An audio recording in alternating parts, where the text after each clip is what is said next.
I've done a version of this prompt several times, always with interesting results, because it tells us what is important to us and indirectly what's not.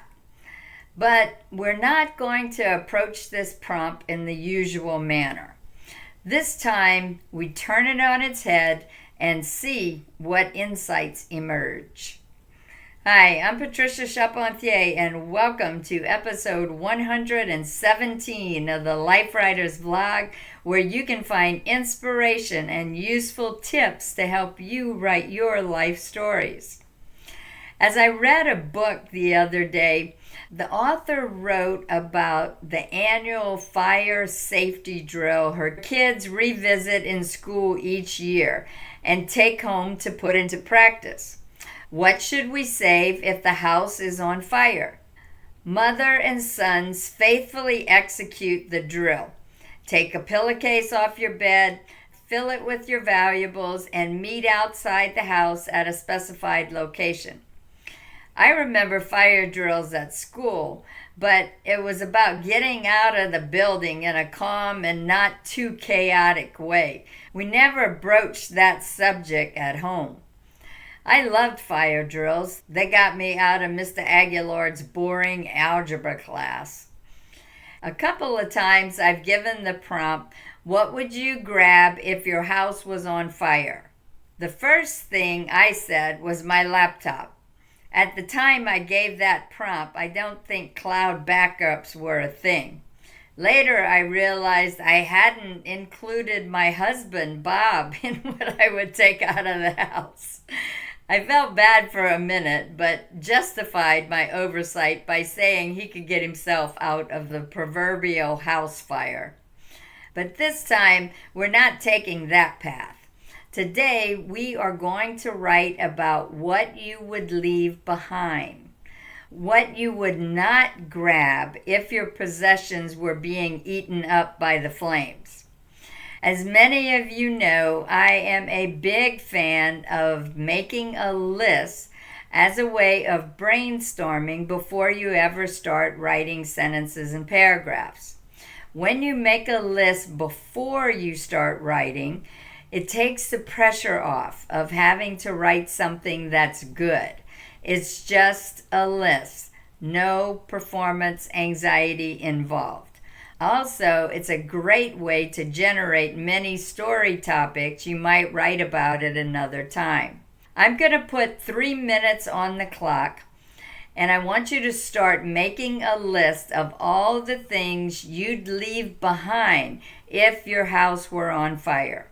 Write 1, 2, 3 words, only enough to help you remember what you were thinking about. Don't write complete sentences. Just make a list. Write as quickly as possible. Keep your pen moving. Okay, are you ready? I'm going to set the clock for 3 minutes and I'll let you know when time is up.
Okay, that's time. How was that? Did you come up with a long list of items? I bet you did. Now, what I want you to do is write a story. You can pick a few things from your list or write only about one item.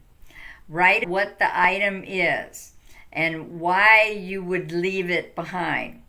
Tell us why it has no value to you and you just as soon see it go up in flames. Maybe you had an item on your list that surprised you. Why do you think you'd rather see this turn to ash instead of putting it in your pillowcase as you head out the door? Tell us what you'd leave behind in a fire. I hope you never have to face this situation in reality, but it might offer some interesting insights into what you value and why. We'd love to read what you come up with. Please share your story in the comments section below. You can upload an MS Word or Adobe PDF document in the comments section and let us compare notes of what we value and don't. But remember, the only way to do this wrong is to not do it at all. The only way to do this wrong is to not do it at all. Until next time, happy writing, everybody. Don't miss the next episode. Sign up to be notified of future posts and upcoming events. Use the buttons below to share this episode on social media or with a friend who might like it. If you enjoyed this week's episode, you will love our Life Writers membership. Whether you don't know where to start writing your life stories, have started and stopped many times, or have been writing but want to receive feedback to make your stories better, the Life Writers membership is where you need to be. We have a Get Started roadmap, an extensive library of instructional videos, live events via Zoom, and a supportive and active community. If you want to take the stories that live in your heart and mind and put them into words on the page, check out Life Writers at lifewriters.us.